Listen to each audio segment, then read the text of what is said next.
Okay, so we are now live with the Producers Hangout, episode 18 on Flux of FluxWithIt.com. I'm going to be kind of hosting today, and we have a special show. We brought in some people from the Facebook group, the Producers Hangout.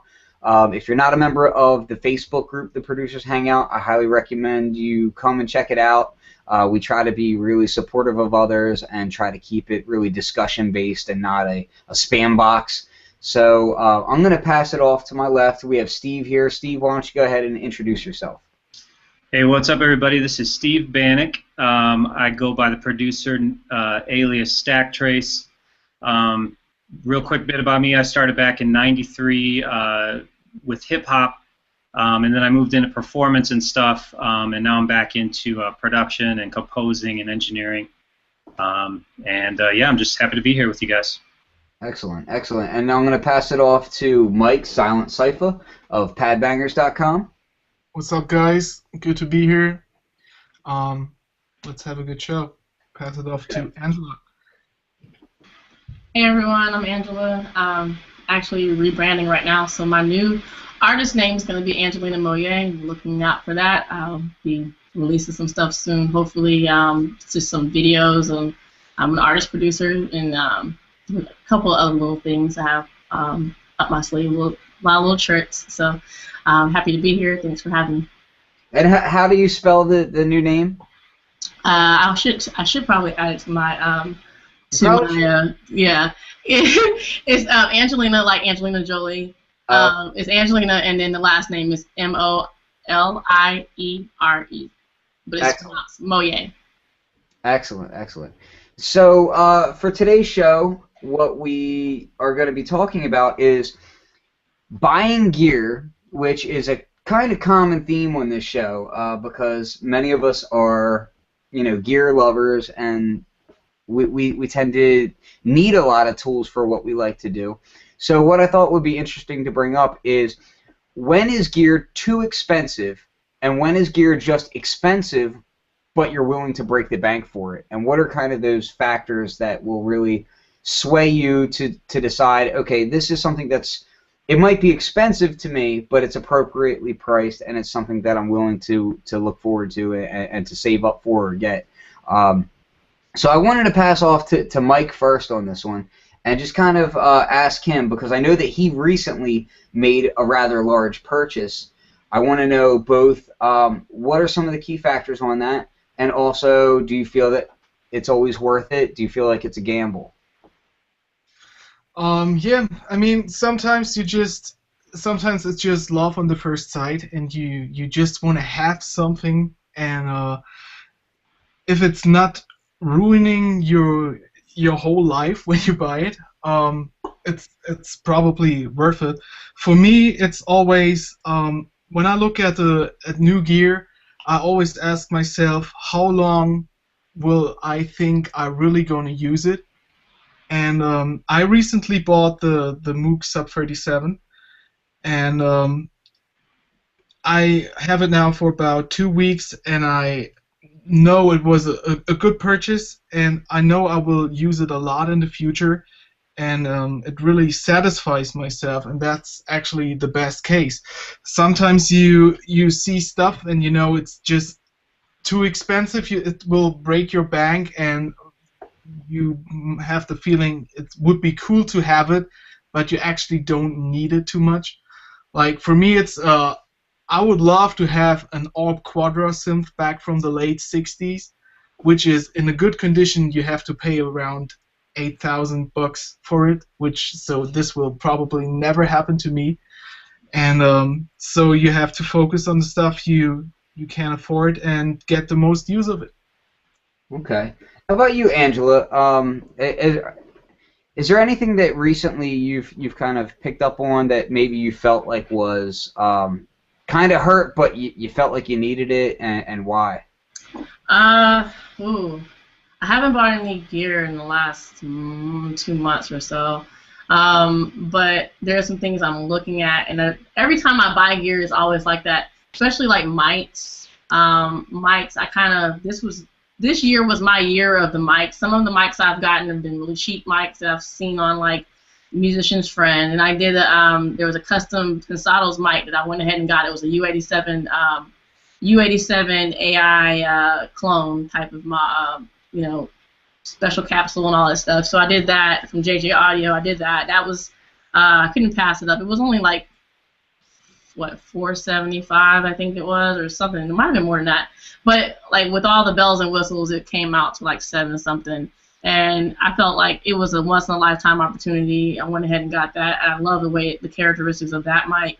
So with mics, I kind of just laid just that whole thought of it being too expensive aside, and just what do I want? Like, what am I trying to get from this sound, this mic?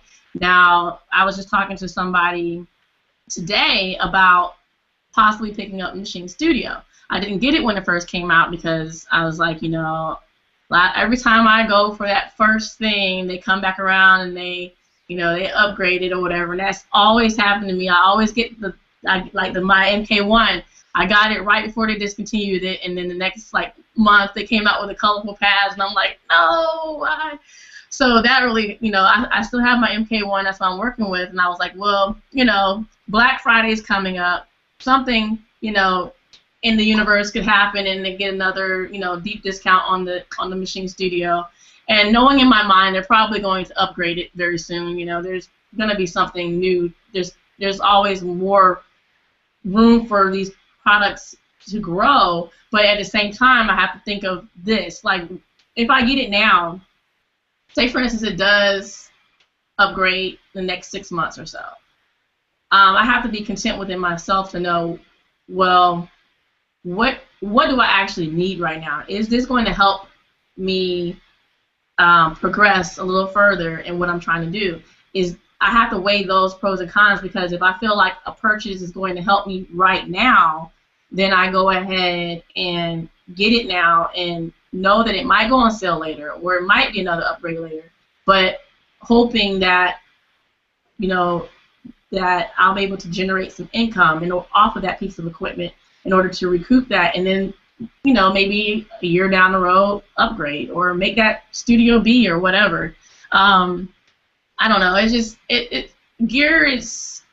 It's hit or miss because technology is ever changing, and so that it's always been, I guess, that thorn in my flesh. You know, we always have these discussions about gear in our forums and stuff, and you know, the gear lust and everything that's out there that exists. You know, we all have it from time to time where we see something and we're like, oh God, it's so pretty, I want it. You know, but you know, you have to be able to just weigh those pros and cons and what do you need now and what can you wait to get later. Like, I mean, I recently bought, I haven't bought a lot of gear lately, but I do buy soft scents and plugins and stuff. And I had, I'm a sucker for a deal. Like, if I see a discount and I'm like, this is a hell of a discount, I'm not going to see this ever again.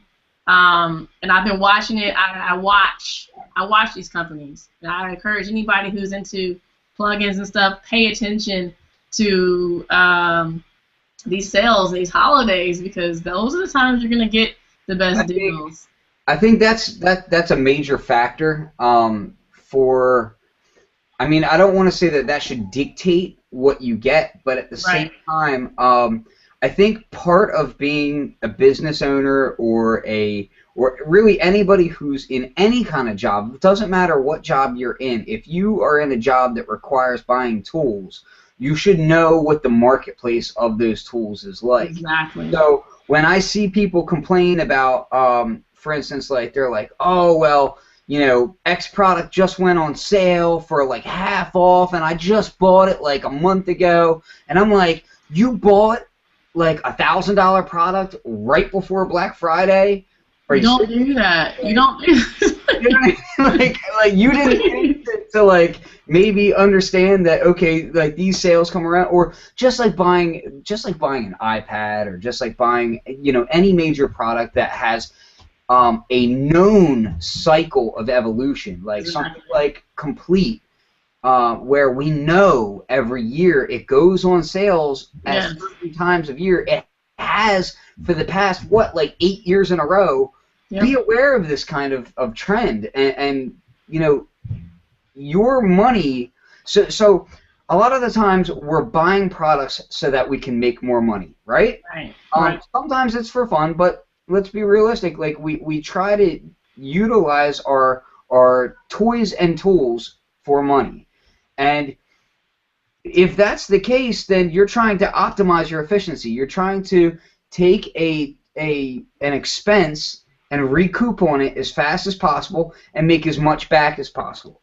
So when you're doing that, part of that has to be being aware of when to buy and what to buy and whether or not it's going to pan out for you. I'll tell you right now that I've bought so actually starting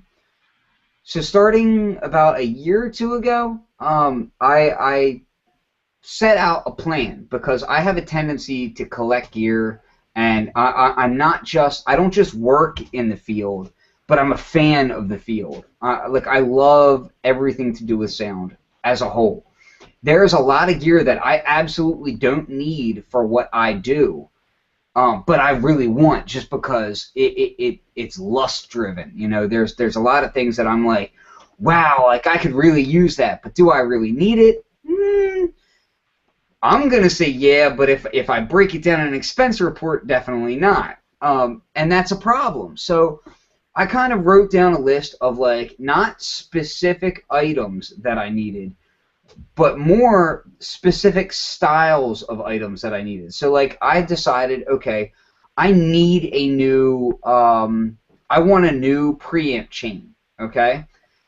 Then I dictate, you know, ideas within that chain that might be really powerful, that might be audibly really good and can get me to certain places. And then on the flip side of that, cost-wise, what's the efficiency of it? Because I think there's a lot that goes into people feeding into ideals. So, like Angela said, she got this great UAD clone. Now, she might have spent, you know, $700 or so towards this thing with all the bells and whistles, right? But if she had bought an actual UAD classic, you know, that price skyrockets. And the question is that minor audible difference going to matter in the long run? Is it something that's going to prevent you from doing what you need to do, be it in a workflow manner, in an efficiency manner, or in a character manner, you know? And at that point, you have to really decide. You say to yourself, okay, so I want this specific chain. Do I want to go 500 series? Do I want to go rack series? What are the pros and cons to these? And efficiency-wise, how can I get the best bang for the buck out of this and yet still feel workflow compensated to where I'm not going to feel like I'm irritated, which is going to lose me creativity, or feel like I'm slowing down, which is going to cost me productivity, you know, and try to stay at the top of that. And then you got to watch for the sales on all those things. So I made a list of like 10 different styles of things that I needed, you know, audio chains, synthesizer things, filters, you know, sound, acoustic treatment, different things of that nature that all kind of like went into these categories. And then I kind of mapped out, okay, well, these are the products that I think are going to give me the best bang for the buck, and these are the things that I need to look out for the sales for, you know, because sales, you know, account for a large, like if you're smart about it and you don't need everything right away, if you're really smooth about it and take your time, you can score huge deals. Like there's a lot of times where people are offloading stock. The other thing is that I think a lot of people get that gear acquisition syndrome, and you start seeing things being sold off that are perfectly good items, or gear getting kind of dropped off the map because a different version came out when that version is perfectly good, suitable for what you actually needed. You know, don't get drawn into, oh, well, I need this because it's the new one, when really you needed the old one every bit as much. You just kind of like those different pretty lights, you know what I mean?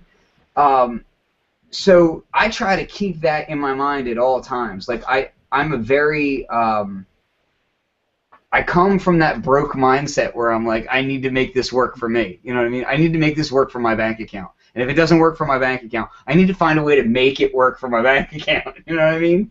So that I'm constantly doing that. And that's a prime contender for me. Steve, how do you feel about it? Yeah, you know, I'm sitting here looking at my Korg CX3 keyboard, and I remember when I bought that about 10 years ago. It was when I was touring, and I already had a keyboard. I had a Yamaha S90, which I still have and use all the time. But I wanted two. I wanted a better Hammond B3 sound. I wasn't really happy with what was in the Yamaha, so I went to, you know, Guitar Center or Sam Ash or whatever it was, and I checked out the Roland and the Korg. And still, at the end of the day, both of them were like $1,800. I mean, it was kind of up there. It was a little more than I was willing to spend. But 10 years ago, you know, I think the B4 VST, I'm not even sure if it had come out yet. I think it might have come out shortly after I got this Korg CX3. You're talking about the Native Instruments one that's no longer out there, right? Yep, that one. Yeah. The Native Instruments B4, I think it's called.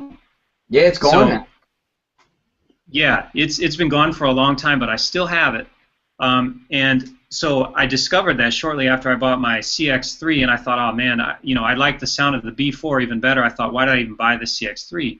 But what I realized is all the drawbars on the CX3, I can use those, you know, with my laptop and trigger everything with B4. But at the same time, the built-in sounds on the Korg CX3 are really good too.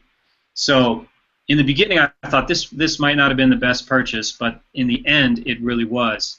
And then having, you know, two manuals on stage, being able to play left hand up top and right hand on the bottom, that was a good thing to have. Not to mention everybody that that I was touring with, all the other keyboard players in the different bands, they all had two keyboards, so I only had one at the time. I'm like, well, I better get a second one, you know. So, but yeah, that's you know, like you guys were saying earlier, you got to make sure you can generate income on the thing that you purchase. You know, that's really important. And I think I did. This thing has seen many miles on the road, and it's beat up, and it still works well. So I mean, I got all the value out of it, and still some. So yeah, Korg CX3, it's good stuff. Yeah, I'll tell you right now. When I first got into electronic music production, which was a big change for me because I started in more bands, like, you know, my background earlier, you know, back in the, I guess this would have been the 90s, was in punk bands and whatnot. And I made a major change in my life. But when I did that, I was broke, and I knew what I really needed. Like, I knew not only what I desired, but what I needed to do, you know. And I think that there's something to be said for, so there's things about workarounds that are good for some things, but sometimes a workaround can actually set you further back. And you have to kind of think about those things. So one of those things was, for me at the time, I really wanted a great drum sampler and sequencer, and there were other things that I could have that were cheaper. I had access to actually the ASRX. I had two of those at one point. But the sequencer in that thing, if anybody's ever used that thing, makes you want to like violently punch a grandmother. It's really frustrating. The timing on it is horrible, and it just drove me nuts. But I knew that I really needed an MPC at that time. At the time, there wasn't anything else that could really compete on that level. And I waited and waited and waited, and I finally got a 2000 XL, really maybe like a year after they came out. And that was like a major eye-opener for me, because at that point, like before that point, I was used to, you know, duct tape and spit to make things happen, and I realized after doing that, like, and really digging into the sequencer and realizing, okay, I've always been used to having to do a workaround for this, and I had to stop tape and do this to get this on time, and you know, all these things that were wasting my time. But when I got that, I was able to actually get things done quickly, and my production went skyrocketed as far as content, like how fast I was able to get what I wanted down, and that sort of thing. So I started to realize, like, it can be a really slippery slope to decide where you want to save your money at, like where you want to skimp at. I think that there's great places that you can do it, but I think you have to be really careful. And nowadays, it's a lot easier, in my opinion. Nowadays, we have forums. We've got like the Producers Hangout Facebook group. We've got all these different options to where we can actually jump in and you know, we can find out, hey, did this work for you? Did you skimping on this area? Did it work out for you? And we didn't always have that back in the day. So it's really important to research and get a better understanding of, okay, well, maybe I can skimp by modifying a microphone, but maybe I can't skimp by modifying the preamp, you know, or maybe I can skimp by not necessarily buying Auralex acoustic foam, and I can modify the acoustic foam that I have by adding density to it. But I can't necessarily skimp with the actual monitors that I purchase. Those sorts of things. Has there been anything? I'm going to go to Mike real quick and ask you. Has there been anything that you feel like you've maybe spent less money than is traditionally spent on, but you're happy with the fact that you did it that way? Is there anything that you maybe did just a more just a cheaper price point than what you often see? Yeah, definitely. Best example, my studio acoustic panels, my absorbers. I had really acoustic engineers in this room, and it sounded really, really horrible in here. It even hurts your ears when you were just talking. And I had acoustic engineers in here, and everybody was like, dude, to be honest, get some good headphones. That's the best you can do in this room. But I don't like working with headphones too much, so I was like, okay. They sent me plans of professional treatment from the room, which was about like $3,500. So this would not going to be happen. Too expensive for me at the moment. So I was like, okay, but let's spend around $100 and see what I will end up with. And I built 4 acoustic panels, and as you can hear, it sounds fine. It does sound for people who haven't seen previous shows. Yeah. I will tell you that you can notice an audible difference in just, and this is not a studio recording, obviously. This is just a live streaming thing, which is heavily compressed. But I can tell you right now, it is night and day difference from what we have been hearing from his regular podcast setup, which is and it's impressive. no special mic. It's just the internal microphone from the iMac. So really basic setup at the moment. But it really improved something, and I spent it around $60 building them myself. So that was a really investment where I say, okay, that's not too much money. If it will not work, okay, I can live with spending $100 or $100 on it. And if it's not working, I can. That's still fine. But when it ends up like this, and you're all happy with it, that's even better. Another thing is. I bought the KRK Rocket 6, and everybody was like, dude, get the Rocket 8s because you got so much more bass and stuff. But actually, I had the Rocket 8s here, and they're just oversized for the room. So I spent less money on the Rocket 6 and have a better result. And that's just what you said. You have to get as much intel before you buy something as you can. And it will probably be the better result. And I'll tell you right now, I am not. People know my opinions on a lot of gear. I'm not a fan of KRK.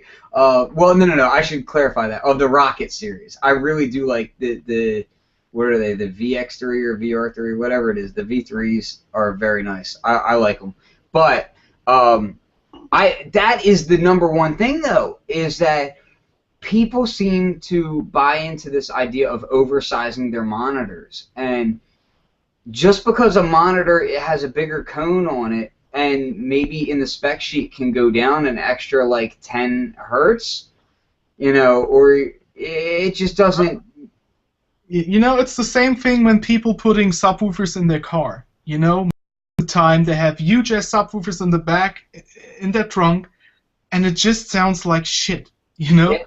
besides to when people start maybe bringing up some nice speakers in the front and some medium-sized speakers in the back, you have more. You often have the better result, but that's two different things, you know. Some people they aim for the best sound, and some people just wanna have the biggest thing that is available.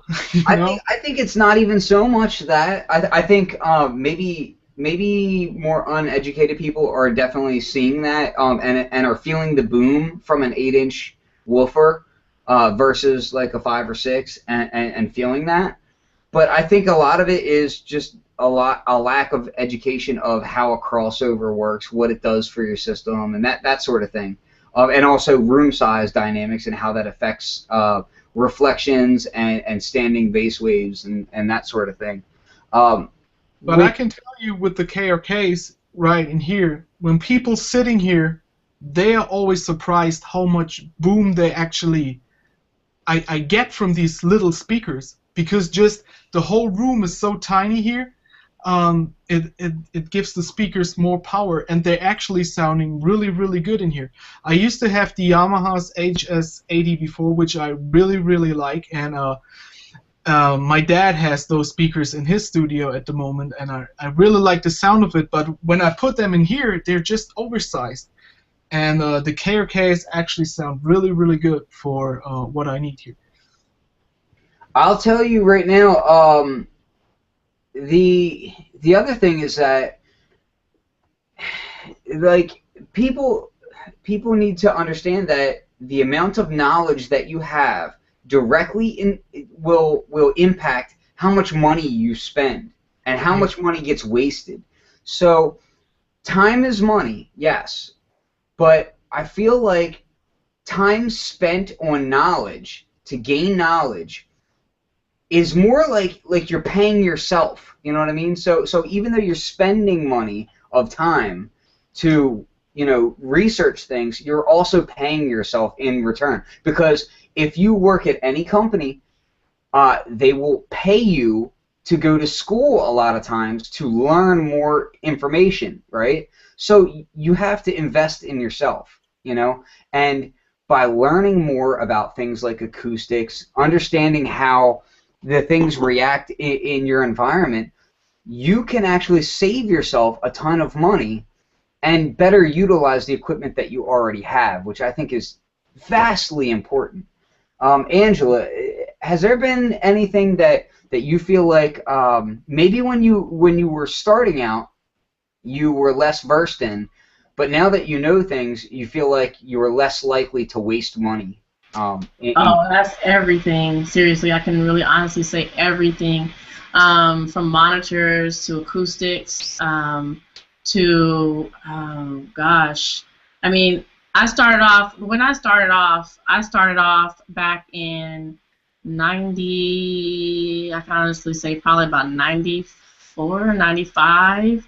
I was 14 or 15 at the time. I'm telling my age, it was more so when I started producing, it was out of necessity, not that I actually was trying to be a producer. I was a songwriter and a singer, and I really just wanted someone to put music to my songs. And I always got tricked into getting to the studio, and they wanted me to sing their songs.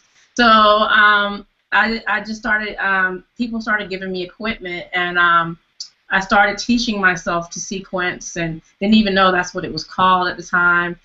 Tracking vocals, didn't even know any of the formal terminology or anything. I was started off on hardware, and my first big purchase of my own with my own money was the Korg D1600 digital workstation hardware unit with the 16 faders, and then I had my next big huge purchase was the MPC 4000, and even with that, I didn't understand synthesis. I didn't understand any of this. I didn't understand gain staging, any terminology that is like supposed to be common knowledge to anything that we do right now. I didn't know any of that. So as I learned more of that, actually, when I went to Full Sail, when we started just going over just the basics, because it was like almost a secret society where, you know, before all of the Facebooks and the groups and the Googles and stuff, there was nothing to really teach you if you didn't go to a specialized school or you didn't have somebody who took you under their wing. And I started reading business books and stuff like that, but I didn't even know that material was out there, that, like reading material was out there to learn how to do these things, or even what to learn. I mean, what to even know to look into. So, like, for instance, synthesis. I didn't even know what synthesis was. I knew about synthesizers, but I didn't know that you can actually create sounds based on synthesis. I learned that in school. And it really opened my mind, because I remember when I was switching over from hardware to software, everyone was like, oh, you got to get Reason. Oh, let me say it the right way. But you got to get that Reasons. You gotta get that Reasons. Like, where does that extra S come from? Can somebody? I have no idea. That drives me so nuts. Bonkers. I try to shut my mouth, but that drives me so nuts. It drives me bonkers. Okay, so anyways, get that Reasons, girl. That's the thing. That's the new thing. So okay, so I got Reason, and I've had Reason since version 2.5, 3.0 is one of those, and I haven't got 8 yet, but I'm going to be using it more for sound design now that I know synthesis, because I didn't know it when I first got it, and I mean, it was like, it was confusing to me. I tried to produce with it. I didn't know what I was doing, and switching from hardware to software was really, really hard for me. But now that I've gotten, now that I have all these different tools at my disposal, with the internet, YouTube, and the Groove 3s, and the Mac Pro videos, and the Lynda.coms, and that's actually, you know, where I've gotten a lot of my knowledge. And then of course I had that base foundation of Full Sail with the music production and learning sound design and learning synthesis and learning about acoustics. And I have like some of my favorite reading materials, like, you know, mixing audio, which kind of goes into some things about acoustics and things like that, and especially with my monitors.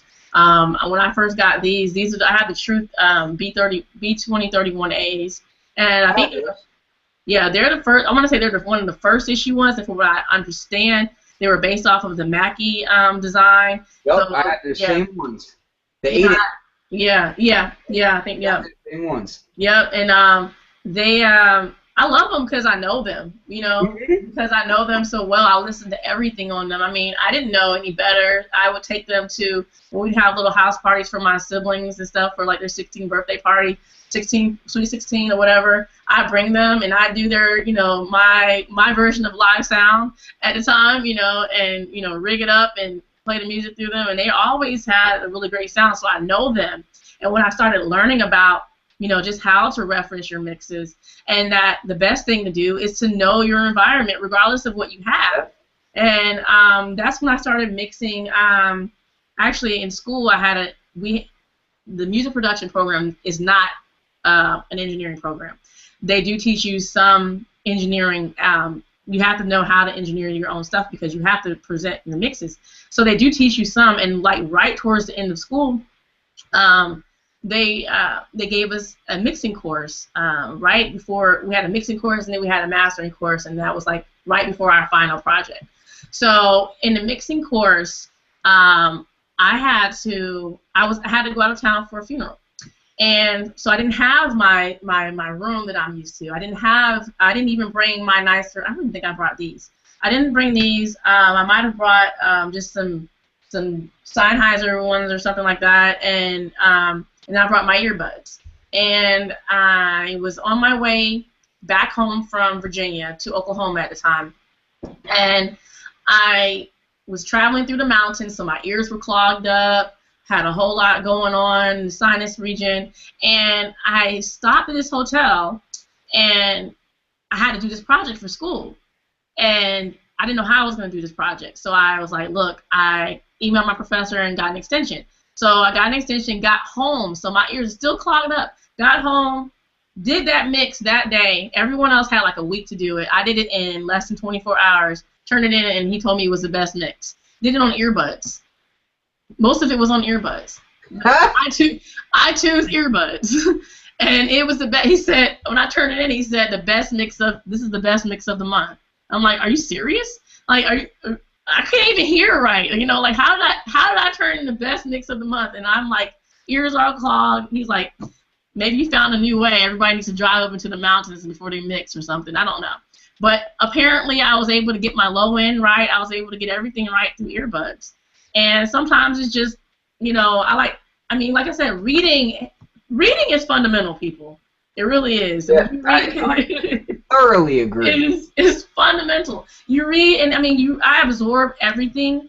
And so when I read something or if I do something once, it's like a permanent part of me. And so those types of things, like reading about referencing and going to your car and going and listening on stuff that you know, that beats going out and buying the newest thing and buying what you see in all of the producer videos. Everyone I know wanted the KRKs because people that I talk to, not saying that that's why you got yours, but they wanted them because of the colors. They love the yellow. Like I see them in everything. Same thing with the Yamahas. Oh, I want to get it because all I see are those white cones everywhere, and it's like that's no reason to get it. You know, you get it because it's either something essential to what you need, or because you know that's gonna take you to that next level, and you're comfortable with that. So, but yeah, I've learned a lot over the years, and I felt like it took me a long time to get where I am now in my understanding, but a lot of it was just breaking apart the pieces that I needed to learn piece by piece by piece. You know, mine was music theory first. I unlocked that part of my brain, and then it was like from music theory it moved into mixing.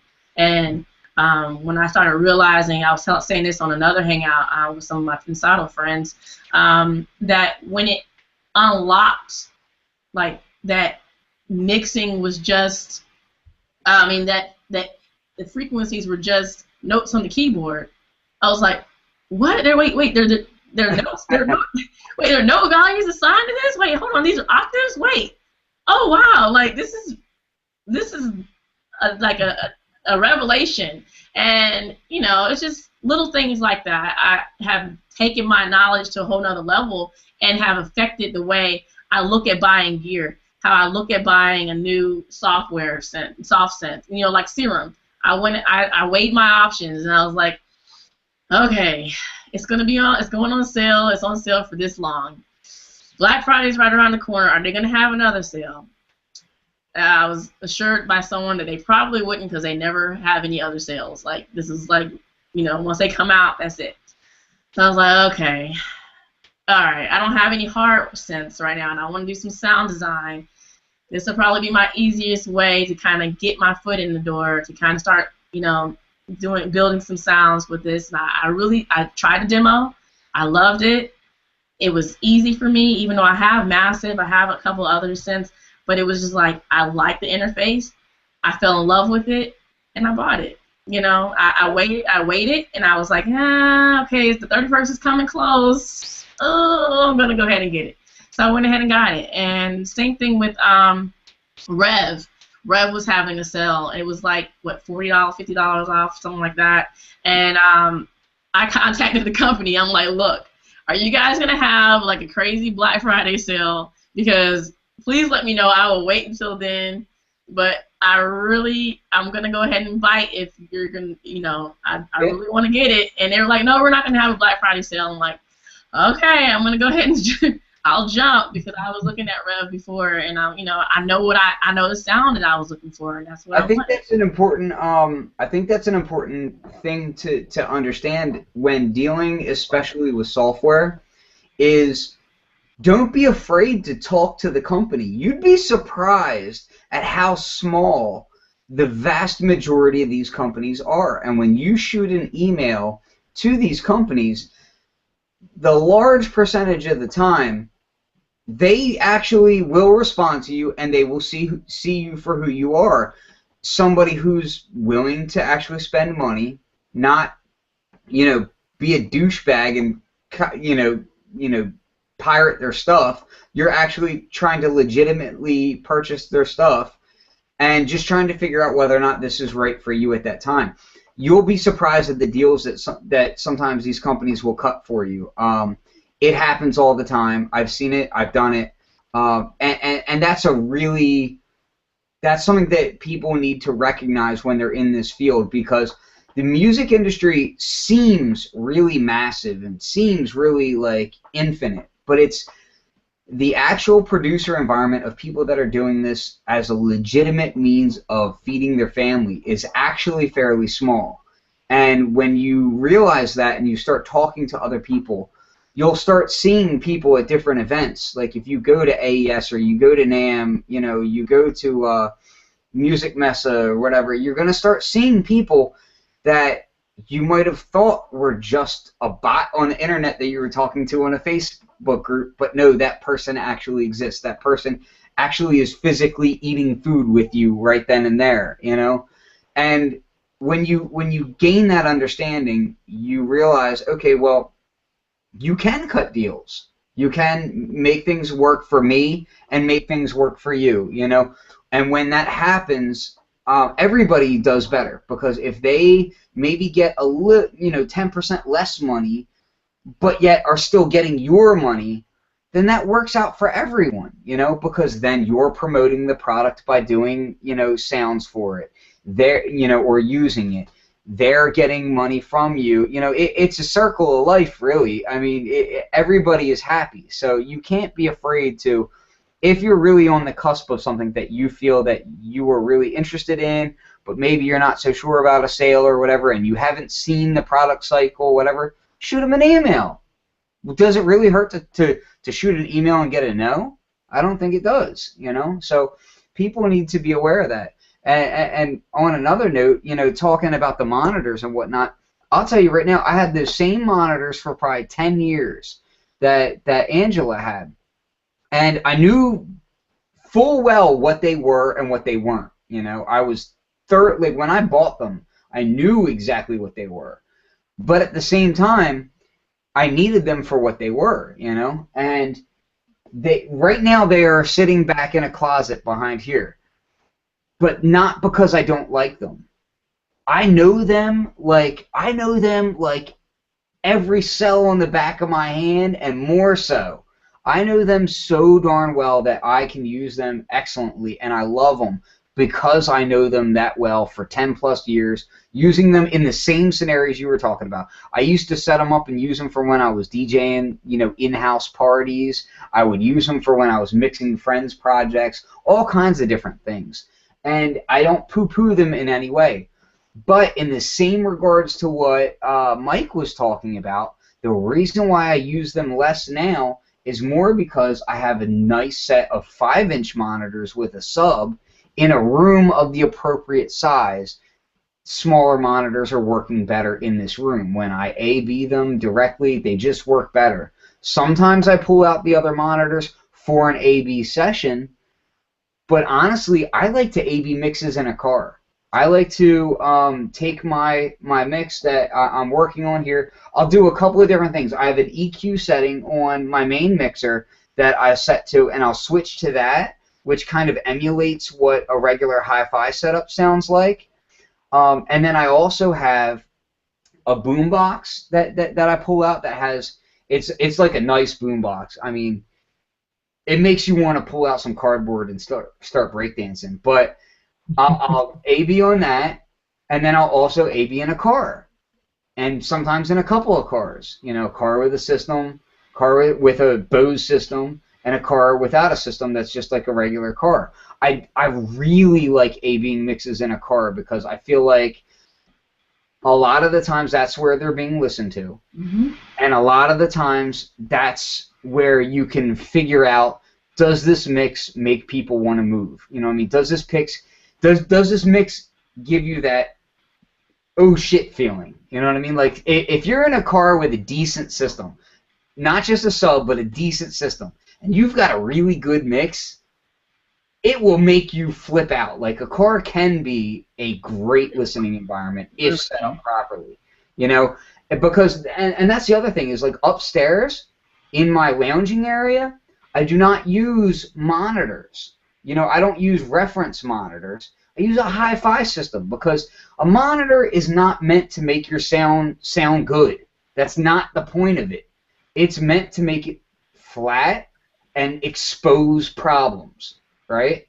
So when I want to just enjoy a mix and not critique it so specifically, put it on a hi-fi system that is designed to be pleasurable. You know what I mean? You want a hi-fi system that is going to, be like a massage on your eardrums, like allow that slight hype in the bass, allow that slight EQ bass in the upper mids that's going to get you to where you need to be, That's perfectly fine.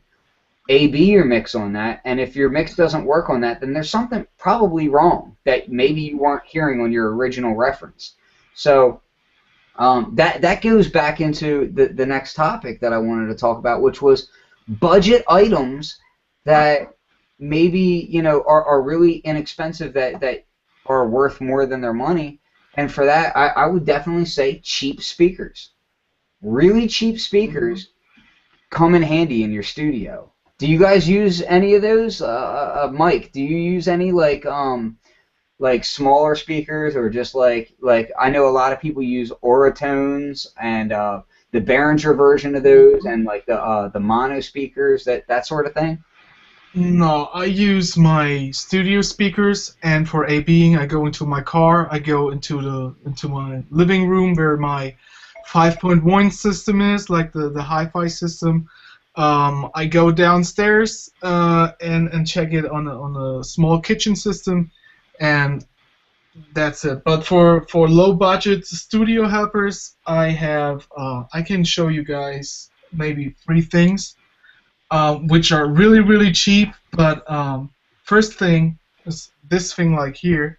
It's a USB switch, which is actually used for hooking up one printer to 2 computers, but it works perfectly fine for MIDI gear and keyboards.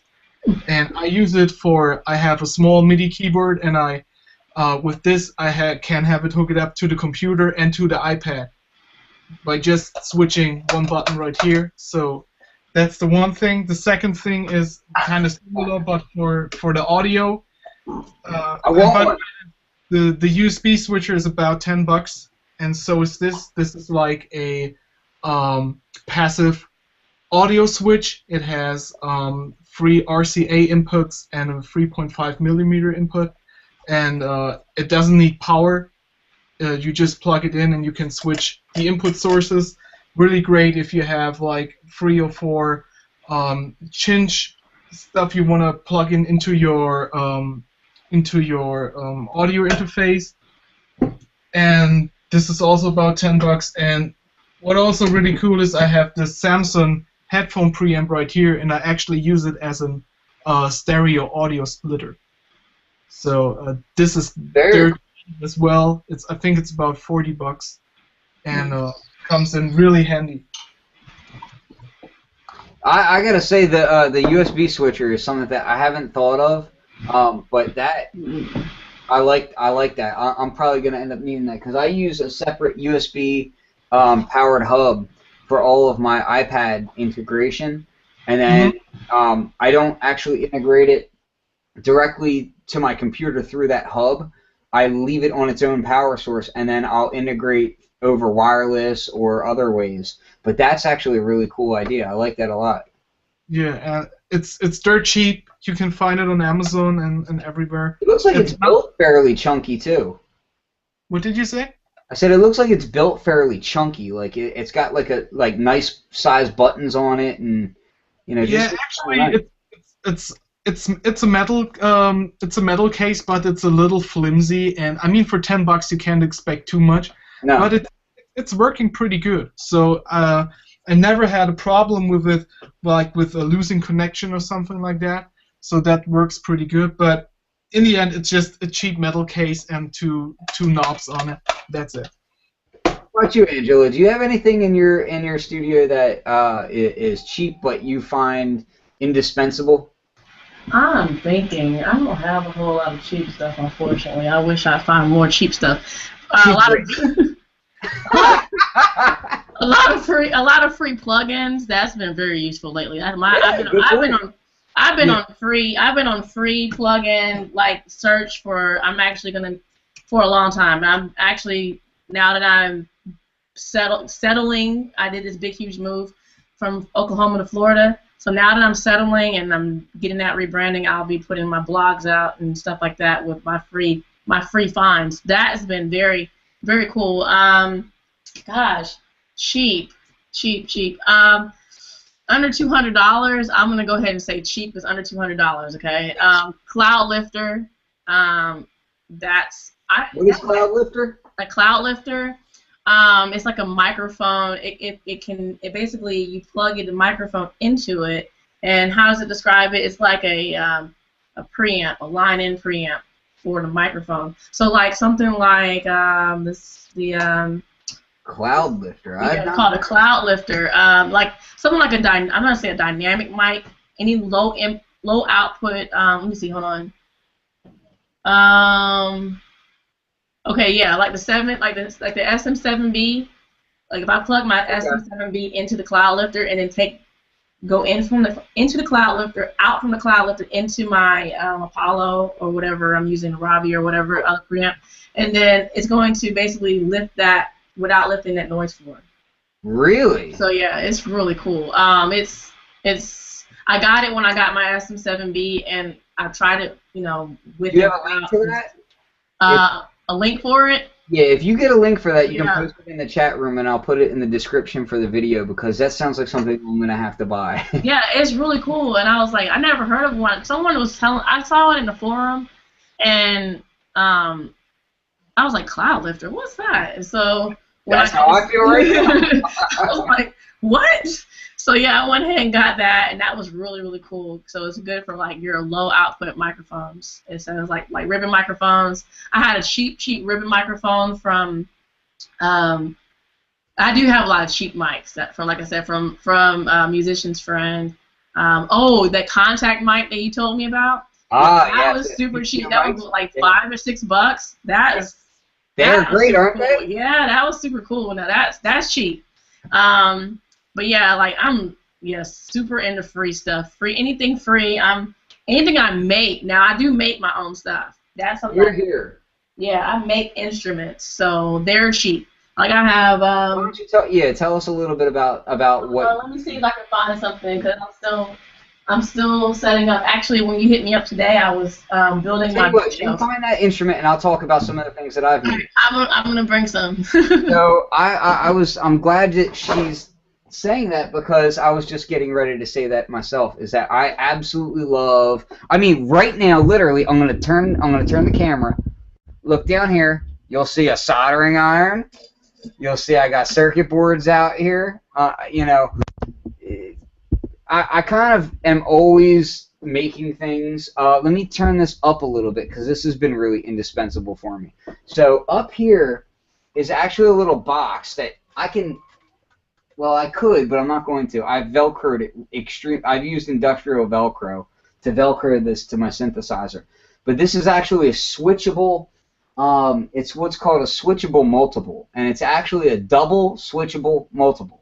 So, and it's also a jack translator as well. So basically, what I built was so. On one side, there is four different jacks, one of which is a 1/4 inch. The rest are all 1/8 inch. Then there's a switch, and then there's another 5/8 inch jacks. And if I switch it to all of the jacks will connect to each other, so that I can send one signal to a crap load of different places. Then below that, there's another multiple which has 10 different 1/8 inch jacks on it, and if I switch that on, I can send out one signal to 10 different places, or if I switch it off, I can send one signal to 5 places and another signal to 5 other places.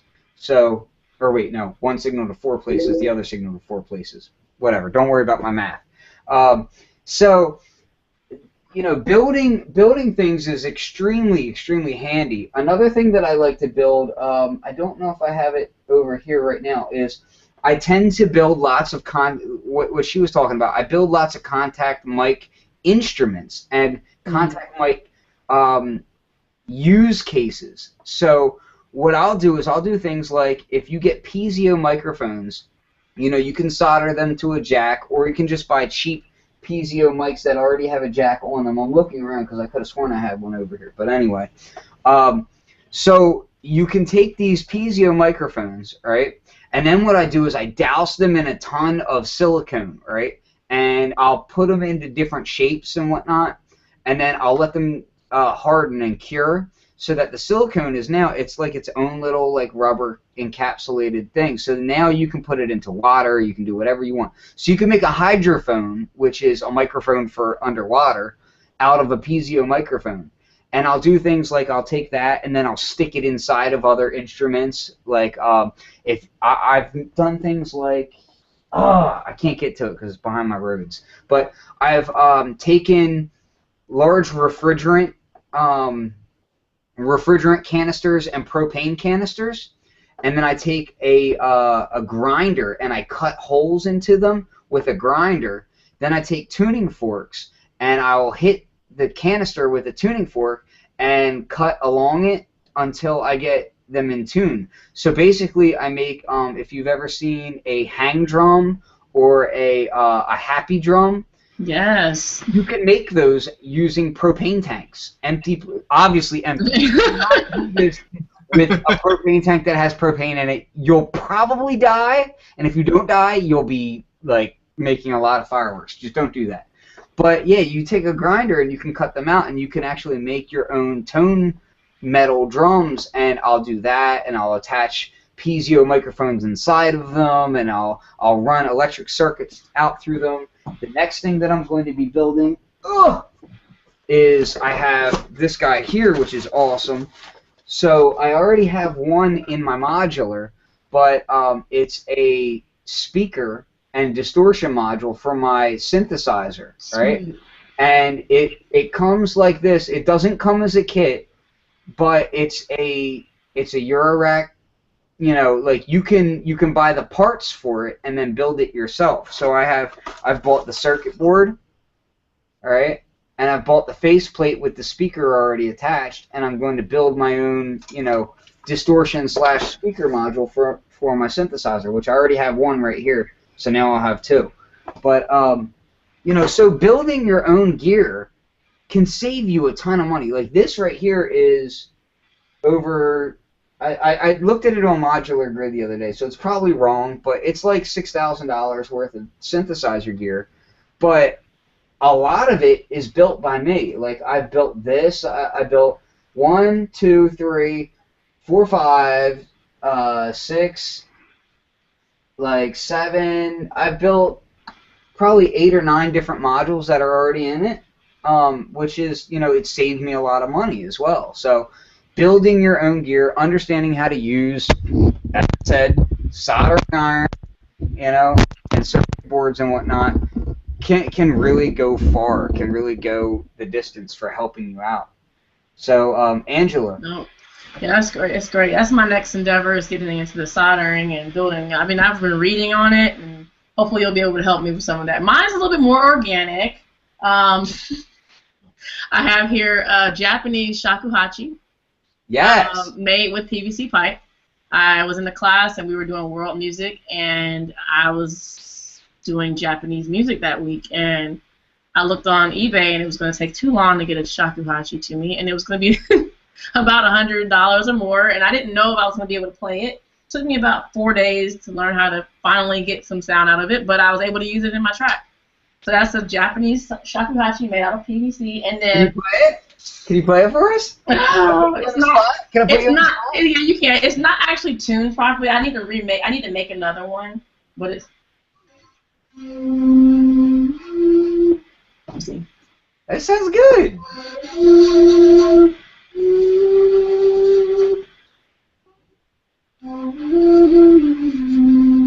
That's awesome.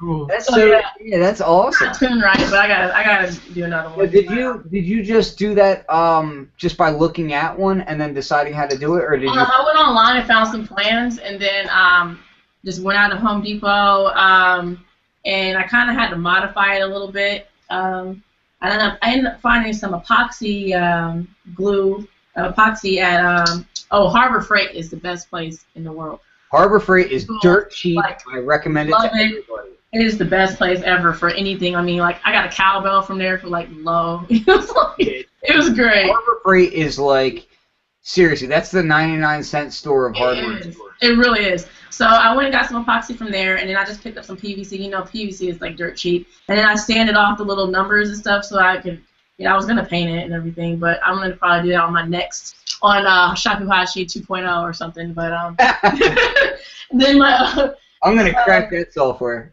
Yeah, it's pretty cool. But get that torrent. That's right. Yeah. Get that PVC on torrent.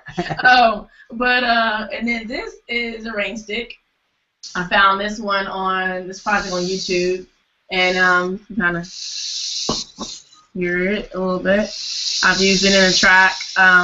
It was another world music project, Native American track that I did, and I was living in Oklahoma at the time. I don't know where my flute is, but I was living there, and I just purchased a Native American flute because a couple they were like at the military post. They have like shopping center, and they were there as vendors, and they were selling these flutes, and I bought one. And it just so happened that I ended up in this world music class, and I had this opportunity to use it, and I don't play the flute. I taught myself how to play everything that I can, anything that makes sound, I try to do something with it. So I got it, and I put that in there, and I was like, man, a rain stick would be really cool, and that was the first thing I made was a rain stick.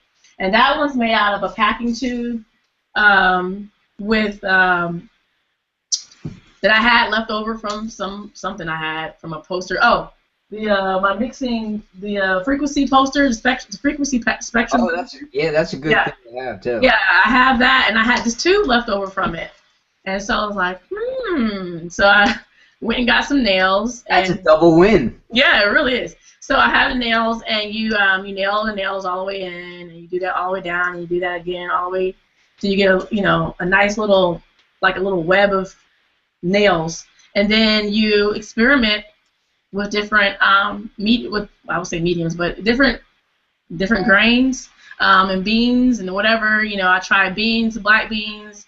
I tried kidney beans, and then I ended up using rice. So it has rice in it, and then you just tape it up with duct tape. That's very. And it sounds really awesome in my.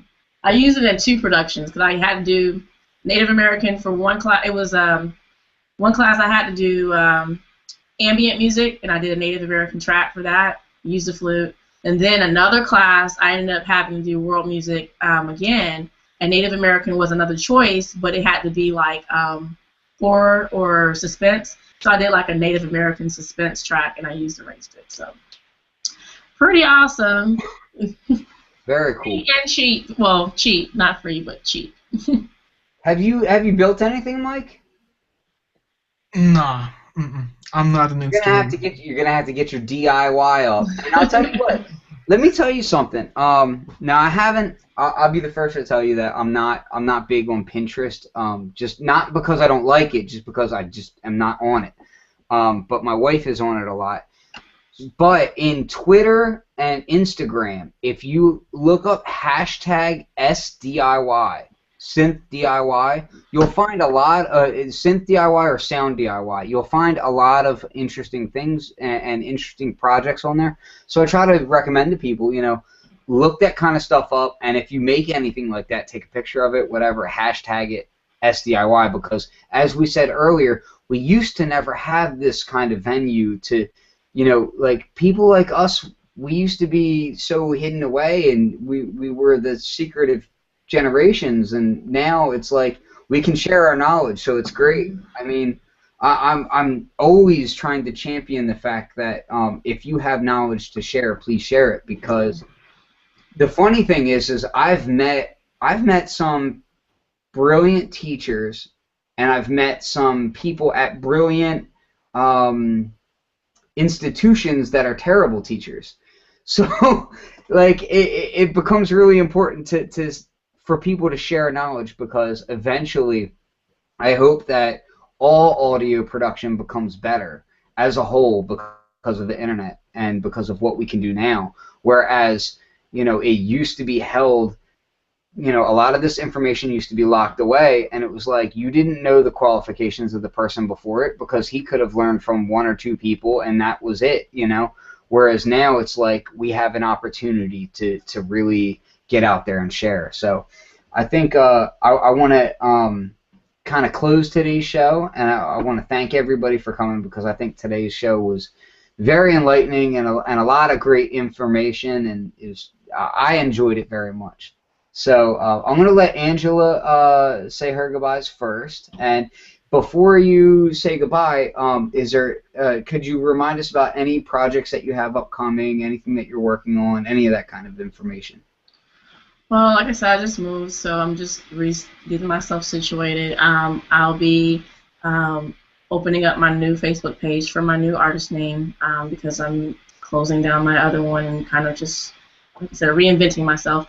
I'm planning on doing a couple of vocal kits coming out, hopefully something for Machine, maybe something for Contact, I'm not sure. But definitely something for Machine for vocals.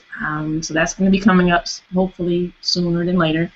And just going to be doing some just low-key things until I get myself situated. So, but yeah, it's going to be some things coming up hopefully before the end of the year. Now that I've made this huge move, it was big. So yeah, I do appreciate you guys for having me on the show, and thank you for thinking about me. And it was excellent. Welcome, you guys. So, Mike, how about you? Anything coming up? Anything going on? I know that you handle a lot of the contests and everything else. Can you? I can't tell too much about the contest because it's still under wraps. It's not 100% sure, but we will probably have coming something up. I will know it by the end of the week. Okay. So on Pat Bangers, I'm working on a new review for the Waldorf Strike Fat at the moment.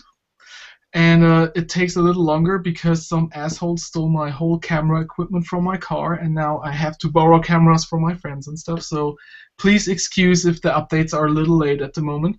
But before I actually say goodbye, Angela mentioned some free VSTs, and I want to recommend a plugin to you guys I'm enjoying lately a lot, which is called Filter Crusher. And it's basically a simple high-pass and low-pass filter with a nice option to put some drive on it. Is that made by the same people that do Camel Fat, or like who is it that makes that? It's made by Audio Sold in cooperation with the Bedroom Producers blog, and I gotta say big shout-outs to the Bedroom Producers blog. I never mentioned his site before, or their site. I don't know. They are a very good site. Really good site. If you're looking for free plugins, free sounds, this is actually the place to look for them. Bedroom Producers blog. Do a Google search on it, you will find it. And the plugin is called Filter Crusher. Great plugin if you want to have a nice sounding low and high pass filter. And yeah, so that's it for this week. And yeah, I'm looking forward to the next shows and see you guys on the Facebook page. And real quick, do you have any messages for Moog? I'm enjoying the Sub 37, but your customer support needs to improve a lot. That was you, wasn't it? That was talking about that in the group. Yes, I think that was you. Yeah. Yeah, he's had what we will refer to as issues. Was it yours? Was it yours that took a long time to get to you after you ordered it? Was it you? It took him more than a long time. Really long. It took him a lifetime. I have to say it wasn't only me. Sometimes it sounded like it was only my order, but the whole orders to Europe were very, very slow. So it was not only me, but for the customer support, that was probably only me. And you guys, this is so whack. get at me and we can straighten things up. Well, when you pay a premium price for a synthesizer, you expect premium support. So, you know, and I think that's fair. And we're not bashing Moog by any means. No. We would just like to see certain things improve. That's all. That's all. Yeah. If your customer support gets as good as your synthesizers, you are almost a perfect company. But one more thing, if I spend more than, or if I spend $1,500 on a synthesizer, please put a 50-cent USB cable in the box. That would be. Wow, seriously? No USB cable in the box, huh? Now, have you had any problems with the key bed? Because I've heard mixed reviews about the key bed on the 37. Yeah, my keyboard is perfectly fine. I got some issues with the. Sometimes I have no sound at all, and sometimes my sound, if I put it off, turn it off, and put it back on, then I have 100% volume, and I can't figure out. Maybe that's just. I think that's just a software bug, and I think they will improve it with the common firmware updates. I think it's a pretty new device and new software. But overall, this thing is just. I just love it. Okay. The sound I don't want to dive too deep into spending $1,500 on a synthesizer that still needs software updates, but you know, because I'm still on the fence as to whether or not I want to sell this and get a 37, or just keep this with my. I have the beat step down here mapped to all the 37's features, but I have to say. It scares me. Like that's a legitimate concern for me, because right now this almost works perfectly except for the VST editor, which the VST editor is still missing for the Sub 37. I hope it's the done. VST editor on the Sub Fatty isn't much better because it's constantly not connecting and having problems. So you know there is that. That worries me as well. I have to say, most of the time, this thing here works just excellent, and the sound is fantastic.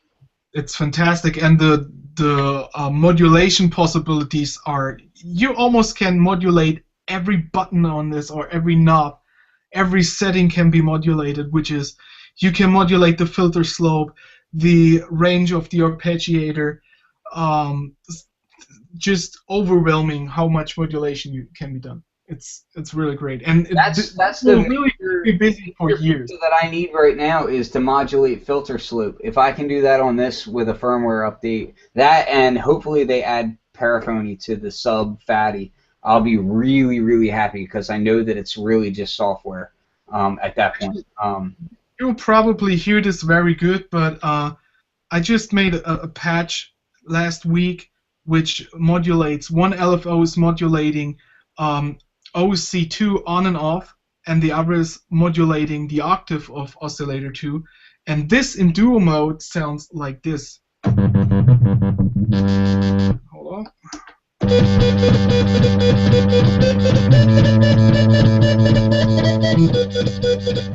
And I can't modulate those parameters on mine. Yeah, and this modulation in combination with duo mode can give you some really, really great results. Yeah, I mean, like, there's a lot of things that I can do that are the same as the Sub 37, but there's certain things that I can't, and it's those certain things that I can't that gets me back to the discussion of the when is something too expensive and when is something expensive, but because it's acceptable, and that it's straddling the line because part of me really thinks about getting a Pro 2 instead. So like I'm between like Pro 2 or Sub 37, but if I get a Sub 37, I gotta sell this to get a Sub 37 because I don't need both. So it's scary. But if I get a Pro 2, I gotta spend more money because I'm not gonna sell this to get a Pro 2. So it's like But anyway, let me say my goodbyes. So a couple of things that I want to say before we all head out. One, Drum Potion, which is not specifically a machine expansion pack. It has machine kits in it, but it's also got drum sounds for just about any sampler that can handle 32-bit 44.1 sounds. I've just released that, so you can check out fluxwithit.com or themachinewarehouse.com, and you can pick that up. So please go check that out. I want to also recommend you check out Zodiac from Funk Soul, which I did some work on that as well, and that's available at bigfishaudio.com, as well as my other machine expansions from fluxwithit.com that are on bigfishaudio.com. We will be having some contests coming up very shortly on the Producers Hangout, so please check those out. On my YouTube channel, which is youtube.com/flux302, I've got some interesting things coming up as far as building. So I recently did a live building of this right here, this circuit board.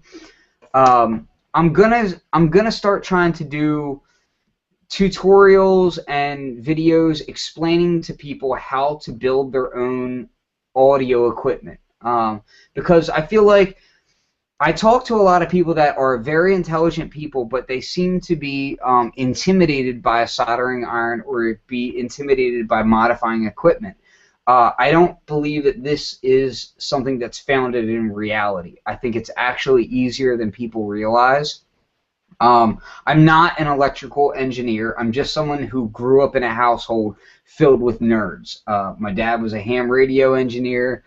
So, like, I kind of picked up things as I go, and it's just something that I want to pass on to the audio community because it can be extremely helpful. So, I'll be having contests, videos, blog articles, lots of different things coming to show how you can be involved in synth DIY and audio DIY to build things yourself.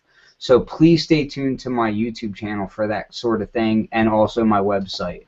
I've got some things coming up with Synthertech, who I'm wearing this right now, and Animodule, and a few other companies. So that stuff should be really interesting and fun. Join the Producers Hangout Facebook group because that's where lots of cool people are, and if you're not in there, you're not cool. You want to be sitting at the cool table with all the cool kids, right? So that's where we all are. So anyway, it's been an excellent show. I want to thank Angela. I want to thank Mike. Please just frequent the group, contribute. Don't spam it with your music because we have another area for that if you read the pinned post. And have fun learning. So, peace. Peace out.